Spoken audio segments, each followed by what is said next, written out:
Okay, what is a promise? Promise is a JavaScript object. Okay, what it does? It links producing code and consuming code.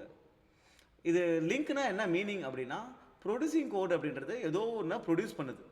For example fetching data from the database. Consuming கோடுன்றது அந்த அந்த produce பண்ண டேட்டாவை consume பண்ணுது. அப்போ producing code டேட்டாவை produce பண்ணதுக்கு அப்புறம் தான் கன்சியூமிங் கோட் ரன் பண்ண முடியும். அப்போ ஒரு வேலை நடந்ததுக்கு அப்புறம் தான் இந்த வேலை நடக்கணும். கரெக்டா? ஸோ இந்த மாதிரி ப்ரொடியூசிங் கோடையும் கன்சியூமிங் கோடையும் லிங்க் பண்ணுறது தான் ஜாவாஸ்கிரிப்ட் ஆப்ஜெக்ட். ஓகே, இப்போ எதுக்கு இது தேவை அப்படின்னா ஜாவாஸ்கிரிப்ட் சிங்கிள் த்ரெட்டட் அப்படின்னா என்ன அர்த்தம் அப்படின்னா ஜாவாஸ்கிரிப்ட் கோட் இதான் ஜாவாஸ்கிரிப்ட் கோட். கரெக்டா? இந்த ஜாவாஸ்கிரிப்ட் எப்படின்னா ஒரு த்ரெட் அப்படியே லைன் பை லைனாக எக்ஸிக்யூட் பண்ணிட்டே வரும். அப்படி எக்ஸிக்யூட் பண்ணிட்டே வரும்போது பார்த்தீங்கன்னா இங்கே செட் டைம் அவுட் போட்டிருக்கும். அப்படின்னா இந்த செட் டைம் அவுட்டில் கொடுக்குற ஃபங்க்ஷன் 2 செகண்ட்ஸ் கழிச்சு தான் எக்ஸிக்யூட் ஆகும். அப்போ இந்த மாதிரி எக்ஸிக்யூட் பண்ணிட்டு இருக்கும்போது நடுவில் ஏதாவது அசிங்க் ஆப்ரேஷன் நடக்க வேண்டியது இருக்கு. ரைட்?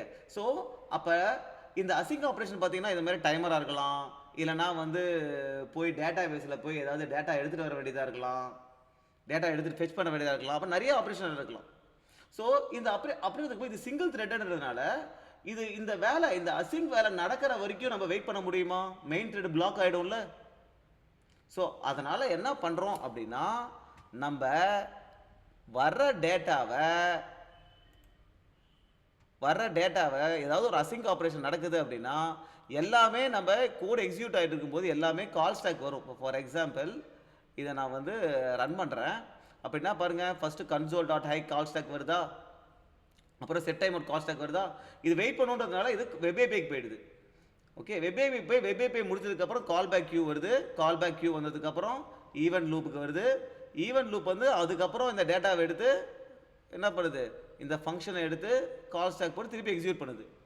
ஸோ அதாவது ஒரு அசிங்க் ஆப்ரேஷன் நடக்குது அப்படின்னா இது ஒரு டைம் ஆகும்னா நம்ம மெயின் த்ரெட்டு பிளாக் ஆகக்கூடாது. ஸோ அதனால் என்ன நடக்குது, இப்போ பாருங்கள், ஹாய் வருதா, அப்புறம் டைம் அவுட் வருதா. இப்போ அது வெப் ஏபிஐக்கு போயிடுச்சு, அடுத்த பிரிண்ட் வந்துச்சு, இது முடிஞ்சிருச்சு. இப்போ இந்த வேலையும் முடிஞ்சிருச்சு. இது 5 செகண்ட்ஸ் கழிச்சு கால் பேக் கியூ வருது, அதுக்கப்புறம் ஈவென்ட் லூப் வந்து தூக்கி கால் ஸ்டாக் போட்டு அப்புறம் ரன் ஆகுது. ஸோ இந்த மாதிரி அசிங்க் ஆப்ரேஷன்ஸ் நிறையா இருக்கும் விச் கேன் ரன் பேரலலி.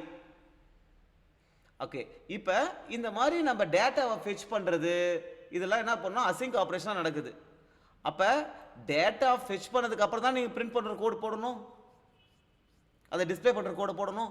அப்போ இந்த மாதிரி நம்ம போட்டோம் அப்படின்னா அசிங்க் ஆப்ரேஷன் வெயிட் பண்ணிட்டு இருக்கும்போதே சப்போஸ் இந்த கோடு வந்து டேட்டா பிரிண்ட் பண்ணணும்னு வச்சிங்க, அப்போ இந்த ஆப்ரேஷன் நடந்ததுக்கு அப்புறம் தான் இது பிரிண்ட் ஆகணும். கரெக்டாக? அது வரைக்கும் வெயிட் பண்ணணும். அதுக்கு தான் ப்ராமிஸ் யூஸ் பண்ணுறோம். So why you need promise?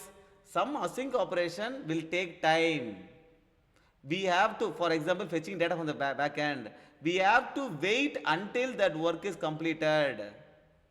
Okay, so அதை எப்படி பண்ணுறது அப்படின்னா இந்த மாதிரி அந்த அசிங்க் ஆப்ரேஷனை ஃபஸ்ட்டு நம்ம ஒரு ப்ராமிஸ் ஆப்ஜெக்ட் கிரியேட் பண்ணுறோம், அதுக்கு ஒரு ஃபங்க்ஷன் பாஸ் பண்ணுறோம். அந்த அசிங்க் ஆப்ரேஷன் இருக்குல்ல அதை அந்த ஃபங்க்ஷனுக்குள்ளார போட்டுட்டோம். ஓகே, இப்போ அந்த ஃபங்க்ஷன் வந்து 2 செகண்ட்ஸ் கழிச்சு இது என்ன ஆகுதுன்னா ரன் ஆகுது. உன்னுடைய ப்ரொடியூசிங் கோட் ப்ரொடியூஸ் பண்ணிடுச்சு. இப்போ 2 செகண்ட்ஸ் கழிச்சு உனக்கு ஹாய் பாலான்னு பிரிண்ட் ஆகிடுச்சு. பிரிண்ட் ஆனதுக்கப்புறம் நம்ம ரிஜெக்ட் இல்லை ரிசால்வ் என்ற ஃபங்க்ஷன் கால் பண்ணலாம். ஓகே, இப்போ ரிசால்வ் என்ற ஃபங்க்ஷன் கால் பண்ணுறோம் அப்படின்னா இந்த ப்ராமிஸ் ஆப்ஜெக்ட் என்ன பண்ணுது, நம்ம அந்த ப்ராமிஸ் ஆப்ஜெக்டில் வெயிட் பண்ணுறோம். அப்போ ரிசால்வ் ஆகிற வரைக்கும் இந்த கோட் இங்கேயே பிளாக் ஆகி வெயிட் பண்ணும். ஓகே, அதுக்கப்புறம் இது பிரிண்ட் ஆகுது பாய் பாலா அப்படின்றது. அப்போ இது கன்சியூமிங் கோட். ஸோ ஒரு அசிங்க் ஆப்ரேஷன் நடந்து முடிஞ்சதுக்கப்புறம் நம்ம ஒரு வேலையை பண்ணணும்னா அந்த ப்ராமிஸ் ஆப்ஜெக்ட் கிரியேட் பண்ணி அதில் நம்ம வெயிட் பண்ணி பண்ணலாம். இதுக்கு தான் ப்ராமிஸ் ஆப்ஜெக்ட் யூஸ் ஆகுது. இந்த மாதிரி அவைட் யூஸ் பண்ணி வெயிட் பண்ணலாம், இல்லைனா டாட் தென் யூஸ் பண்ணி அதில் ஒரு கால் பேக் ஃபங்க்ஷன் கொடுத்து அது ஒரு ஃபங்க்ஷன் கொடுத்து அதுக்குள்ளார நம்ம கன்சியூமிங் கோடை போடலாம். 2 விதமாக பண்ணலாம். This is the use of promise. Why you need promise?